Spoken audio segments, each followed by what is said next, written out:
हुनुहुन्छ त्रिशुली खबर टिभी। 24 घण्टा ताजा खबरको लागि हाम्रो च्यानललाई सब्स्क्राइब गर्नुहोला, नजिक रहेको बेल आइकन दबाई हामीसँग जोडिनुहोला। यदि आफू हारे पनि चुनावमै जाने शेखर कोइराला समूहको निर्णय, प्रतिनिधिलाई अन्तर्मनको आवाज सुन्न अनुरोध। शेखरले मैदान नछाड्ने, अन्तर्मनको आवाज सुनेर मत दिन प्रतिनिधिलाई आग्रह। नेपाली कांग्रेसको महाधिवेशन दोस्रो चरणको निर्वाचनमा शेरबहादुर देउवालाई शेखर कोइराला बाहेक सबैको समर्थन। एकाएक देउवाले किने प्रकाशमान सिंह र विमलेन्द्र नीतिलाई यति ठूलो रकममा सिटौलासँग गठबन्धन गरेका देउवा एक्लै प्रतिस्पर्धा गरेको 13औं महाधिवेशन भन्दा कमजोर। दोस्रो चरणको मतदानका लागि 4 घण्टाको समय, 3:30 बजेबाट मतदान सुरु। कांग्रेस सभापतिको पुनः मतदान दिउँसो 3:30 बजेदेखि। दोस्रो चरणको निर्वाचनमा देउवालाई समर्थन गर्ने प्रकाश मानको निर्णय किन? विदेशीको रणनीति अनुसार देशमा अस्थिरता ल्याउने काममा गठबन्धन भएको केपी शर्मा ओलीको आरोप। संसदको अवरोध हटाउन माओवादी केन्द्रले पहल गर्ने। आफ्ना सांसदहरूलाई एमाले अध्यक्ष केपी शर्मा ओलीको यस्तो ब्रिफिङ। देश अलिकति प्रतिगमनतिर गएको छ, रोक्नुपर्छ। कार्यव्यवस्था समितिको बैठकमा जीवनराम श्रेष्ठ पुगेपछि एमालेको आपत्ति। एमालेले आज पनि संसद अवरोध गर्ने घोषणा र आकस्मिक पत्रकार सम्मेलन गर्दै शेखर कोइराला। दोस्रो चरणको मतदानमा जाने शेखर कोइरालाको निष्कर्ष। शेखर कोइराला विरुद्ध सबै एक ढिक्का, भित्रै पैसाको चलखेल। देउवालाई निकै सहज, सर्वसम्मत नेतृत्वको पहल थाले पौडेलले। देउवालाई भेट्न एकाएक बालुवाटार पुगे। अब हेर्नुहोस् पूरा समाचार।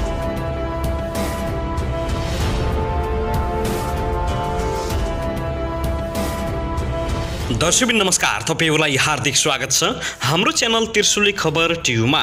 यदि हाम्रो च्यानललाई अहिलेसम्म सब्स्क्राइब गर्नु भएको छैन भने सब्स्क्राइब गरी नजिक रहेको बेल आइकन दबाई हामीसँग जोडिनुहोला।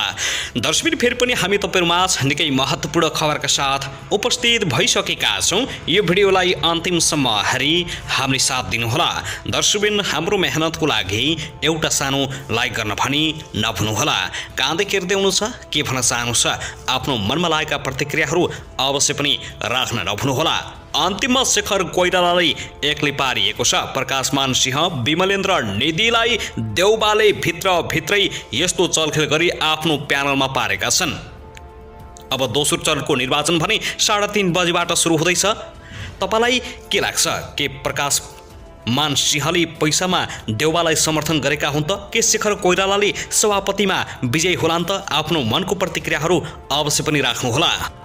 दर्शकबिन अब लागौं पहिलो खबरतर्फ।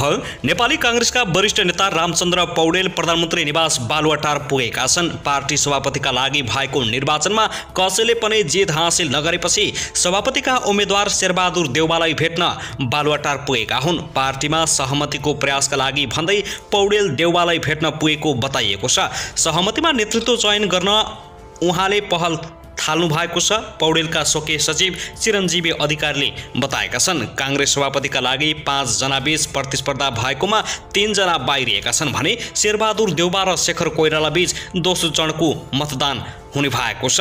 पहिलो चरणमा भएको निर्वाचनमा प्रतिस्पर्धामा उत्रेका 5 जना मध्ये कसैले पनि 50% भन्दा बढी मत नल्याएपछि दोस्रो चरणको निर्वाचन गर्न लागेको कांग्रेस निर्वाचन समितिका संयोजक वरिष्ठ अधिवक्ता गोपाल कृष्ण घिमिरेले जानकारी दिएका हुन्। सोमबार बिहान घोषित मत परिणाम अनुसार देउवाले 100 भन्दा बढी 2258 मत ल्याएका छन्। उनले 83 मत पुर्याउन नसक्दा निर्वाचन हुन लागेको हो। निर्वाचनमा कुल 4679 मत खसेको थियो। अर्का प्रतिस्पर्धी शेखर कोइरालाले 1729 मत पाएका छन्। त्यसैगरी प्रकाशमान सिंहले 371, विमलेन्द्र निधिले 249 र कल्याण गुरुङले मात्र 20 मत पाएका थिए। दर्शकबिन त्यसैगरी यता भने नेपाली कांग्रेसका सभापतिमा दोस्रो धेरै मत ल्याएका उम्मेद्वार डा शेखर कोइराला दोस्रो चरणको निर्वाचन लड्ने तयारी गरिरहेका बेला आकस्मिक रूपमा पत्रकार सम्मेलन गर्दैछन्। कोइरालाका स्वकीय सचिव दिनेश चन्द्र थपलियाका अनुसार अहिले हात्तीसार स्थित एक होटलमा कोइरालाले आकस्मिक रूपमा पत्रकार सम्मेलन गर्न लागेका हुन्। पहिलो चरणमा कसैले पनि बहुमत ल्याउन नसकेपछि दोस्रो चरणमा शेरबहादुर देउवा र डा शेखर कोइराला बीच प्रतिस्पर्धा हुँदैछ। तर दोस्रो चरणको निर्वाचन निर्वाचन हुनुभन्दा अघि नै देउबालाई सभापतिका उम्मेद्वारहरू प्रकाशमान सिंह, विमलेन्द्र निधि र कल्याण गुरुङले समर्थन गरिसकेका छन्। कांग्रेसको 14औं महाधिवेशनमा सभापतिका लागि दोस्रो चरणको मतदान दिउँसो 3:30 बजेबाट सुरु हुने भएको छ भने केन्द्रीय निर्वाचन समितिले तयारी पूरा गरेर मतदान सुरु गर्न 3:30 बजेको समय तोकेको छ। नेपाली कांग्रेसको 14औं महाधिवेशनमा सभापतिका उम्मेद्वार रहेका डा शेखर कोइरालाले दोस्रो चरणको चुनावमा जाने निष्कर्ष निकालेको छन्। सभापतिका बाँकी प्रतिस्पर्धीहरू शेरबहादुर देउवाको पक्षमा खुलेपछि बसेको कोइराला पक्षका नेताहरूको बैठकले यस्तो निष्कर्ष निकालेको हो। बैठकमा कोइरालाले पार्टीका नेतृत्व परिवर्तन र रूपान्तरणको एजेन्डालाई कमजोर हुन नदिने बताएको एक नेताले जानकारी दिएका छन्। उनले कांग्रेस प्रतिनिधिलाई अन्तर्मनको आवाज सुनेर भोट हाल्न समेत आह्वान गरेका छन्। शेखरले केही बेरमा पत्रकार सम्मेलन गर्ने भएका छन् भने आज कांग्रेस सभापतिका लागि दोस्रो चरणको चुनाव हुने भएको छ, तर चुनावमा कोइराला भन्दा देउबा बलियो देखिएका छन्। प्रकाशमान सिंह, विमलेन्द्र निधि र कल्याण गुरुङले देउबालाई समर्थन गर्नुले अर्थपूर्ण रूपमा मानिएको छ। यसैबीचमा नेपाली कांग्रेसका अर्का नेता विमलेन्द्र निधिले आफूले सभापति उठेर विद्रोह गरेको नभई दाबी मात्र पेश गरेको बताएका छन्। दोस्रो चरणको निर्वाचनमा शेरबहादुर देउवालाई समर्थन गर्नुको कारण महाधिवेशन प्रतिनिधिहरूले रुचाउनु भएको उनले दाबी गरेका हुन्। निर्वाचन प्रणालीमा उम्मेदवारी दिनु विद्रोह होइन, उनले भने प्रकाश मान्झी र मेरो निरन्तर कुराकानी भइरहेको थियो, साथीहरूसँग सल्लाह गरेरै निर्णय गरेको हो। नेतृत्व परिवर्तनको पक्षमा आफू रहे पनि आम कांग्रेस कार्यकर्ताको त्यो चाहना नदेखिएको उनको भनाइ छ। यो महाधिवेशनबाट नयाँ नेतृत्व आउने ठानेको थिए, तर प्रतिनिधिहरूमा परिवर्तनको चाहना देखिएन। उनले भने यो वास्तविकताले स्वीकार्नुपर्छ, राजनीतिक परिस्थिति अनुसार निर्णय लिनुपर्छ। त्यस्तै यता भने नेपाली कांग्रेसको सभापतिमा कुनै पनि उम्मेदवारले 50% भन्दा बढी मत प्राप्त गर्न नसकेपछि शेरबहादुर देउवा र डा शेखर कोइराला बीच दोस्रो चरणको मतदान हुने भएपछि देउवा र कोइराला बीच प्रतिस्पर्धा हुने भएपछि दुवै पक्षका समर्थकहरूले प्रदर्शनी मार्गमा नाराबाजी गरेका छन्। पहिलो चरणमा देउवाले 2258 र डा शेखर कोइरालाले 1729 मत प्राप्त गरेका थिए। देउवालाई तेस्रो स्थानमा आएका सभापतिका अर्का उम्मेद्वार प्रकाशमान सिंहले सघाउने भएपछि आन्दोलन जारी रहेको हो। शेखर कोइराला पक्षले निकै नै ठूलो प्रदर्शन गरेको छ। त्यसैगरी नेपाली कांग्रेसका महामन्त्रीका प्रत्याशी विश्वप्रकाश शर्माले देउवाको पक्षमा उभिने बताएका छन्। नेता प्रकाशमान सिंहले दोस्रो चरणको निर्वाचनमा सभापतिमा शेरबहादुर देउवालाई समर्थन गर्ने भएपछि शर्माले देउवालाई समर्थन गर्ने बताएका हुन्। मंगलबार बिहान ट्विट गर्दै उनले सिंह उभिएको ठाउँ आफू उभिनु आफ्नो कर्तव्य भएको समेत बताएका छन्। सर्वसम्मति सर्वोत्तम दोस्रो चरणमा जानै पर्दा प्रस्ट्याउँदछु। नेता प्रकाशमान सिंहले नेतृत्वमा महामन्त्रीको उम्मेद्वार भएकाले उहाँ उभिनु भएको ठाउँमा म उभिनुपर्छ। शर्माले लेखेका छन्, पराजित भए पनि उहाँलाई साथ दिनु मेरो कर्तव्य हो। सही निर्णय गर्न सक्ने उहाँको क्षमताप्रति म विश्वास गर्दछु। शर्मा सिंह प्यानलबाट महामन्त्रीका उम्मेद्वार रहेका थिए। विश्वप्रकाश शर्मा र प्रकाशमान सिंह बीच घनिष्ठ सम्बन्ध छ। प्रकाशमान सिंहले देउवालाई एकाएक साथ दिन खोजेपछि यहाँ भित्री साँठगाँठ हुन सक्ने अनुमान गरिएको छ।